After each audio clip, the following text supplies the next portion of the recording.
Now write down the next question.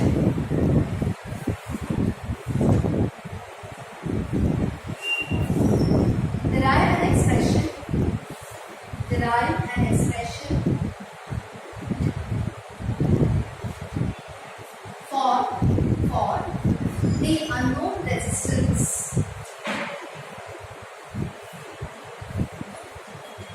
Derive an expression for the unknown resistance using Kelvin's method.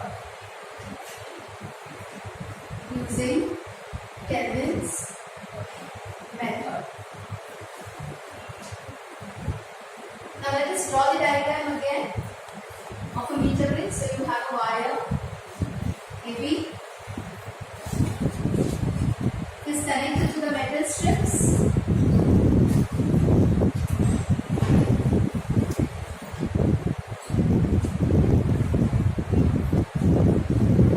Now what is point A connected to? The cell. The cell E, then EA, and then the rheostat RH.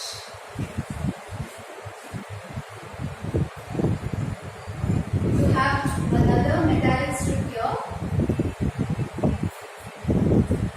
Now last time, what did we connect here in the first gap? Unknown resistance. Now here, instead of the unknown resistance, you have the unknown resistance of the galvanometer. The galvanometer resistance has to be found out. Okay? What should be connected here? According to last time's meter bridge experiment, resistance. So, this is your variable resistance which is known to you. You already know it.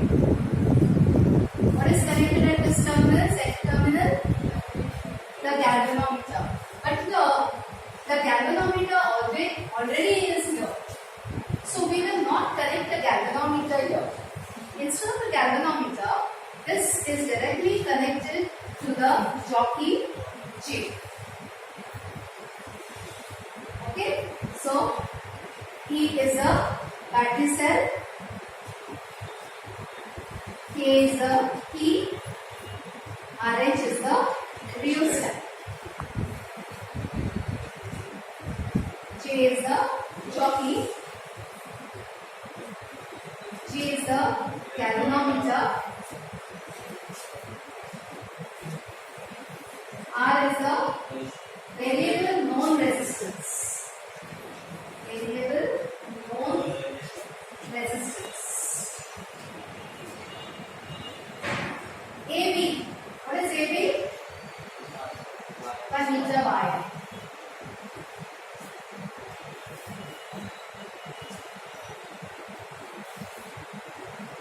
Now, what is the principle of resistance network?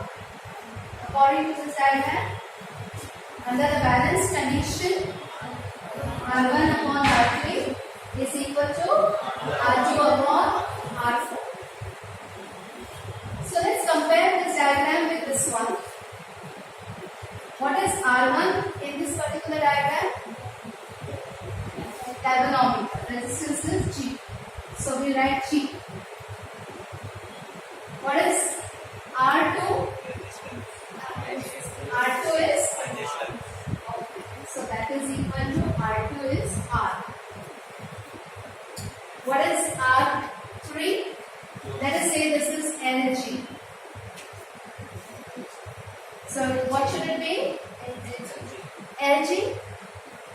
You have to include the specific resistance and the area of cross section. You cannot write directly L, no?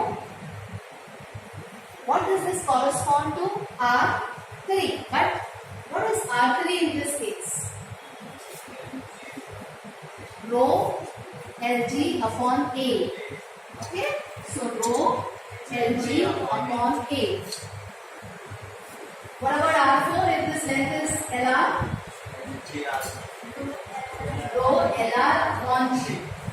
Rho Lr upon G. So rho gets cancelled, A gets cancelled, right?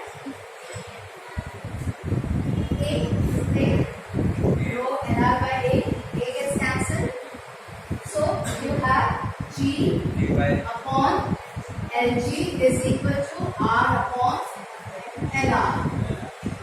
So how much is G? G is equal to R Lg upon LR.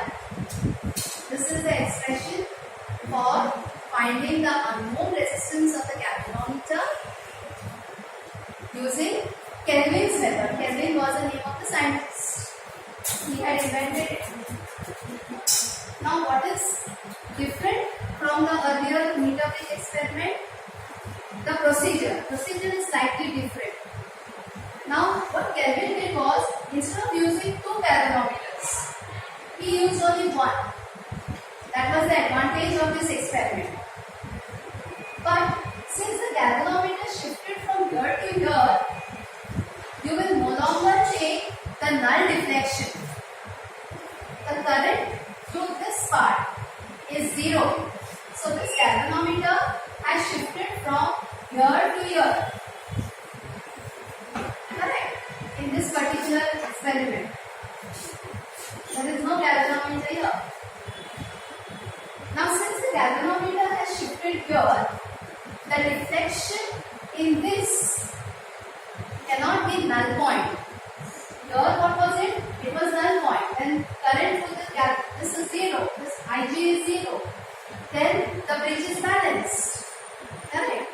But now since this has shifted here, one very important thing in this particular experiment is, when the galvanometer shows half of full scale deflection, half of full scale deflection. This word is very important. Okay? When it shows half of full scale deflection, then the bridge is balanced. Then this bridge is balanced, and then only you can use that particular expression. Clear? Now, what is this half of full scale deflection? Let us understand that. Now, in the galvanometer, the center is 0. There are some markings here. The general galvanometers will have the last this deflection 30 here, and some deflection here, and the last one is 30 here. Okay? What is half of 30?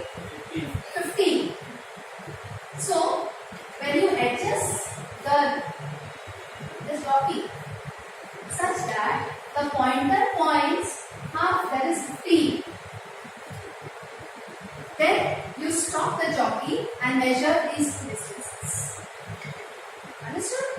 That is half of full scale deflection. Now, what are the precautions of this particular experiment? It is same like the meter bridge. The first precaution is that the connection should be tied as usual for any electrical experiments. Okay? The second one is, see to it that this deflection, the jockey, should have half of full scale deflection when the reading is between either 30 to 70 or 40 to 60. We will call it the middle 1/3 portion of the wire. So, if you get a deflection somewhere here as your half of full scale deflection, you cannot take it. Then what should you do? You will adjust this resistance such that the jockey will get adjusted in that half of the 1/3 portion of that wire. Okay? And why?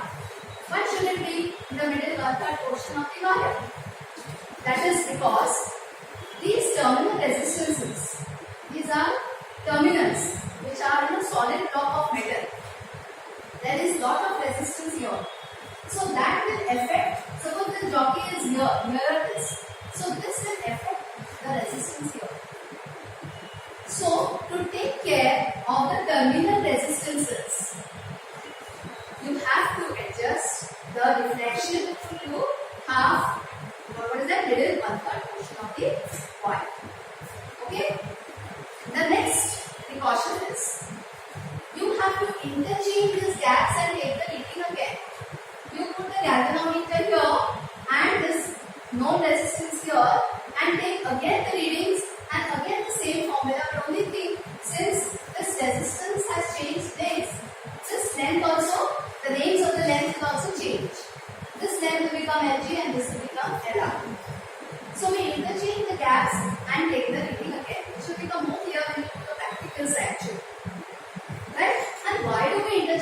and take the readings again, because the wire may not be uniform everywhere. There may be some kinks in the wire. Now if there is a kink in the wire here, which will affect this length, resistance will be more, no? If it is crooked here. So that it affects equally for both, the readings are taken after interchanging the gas. Clear to all of you? So this is finding the unknown resistance using Kelvin's method.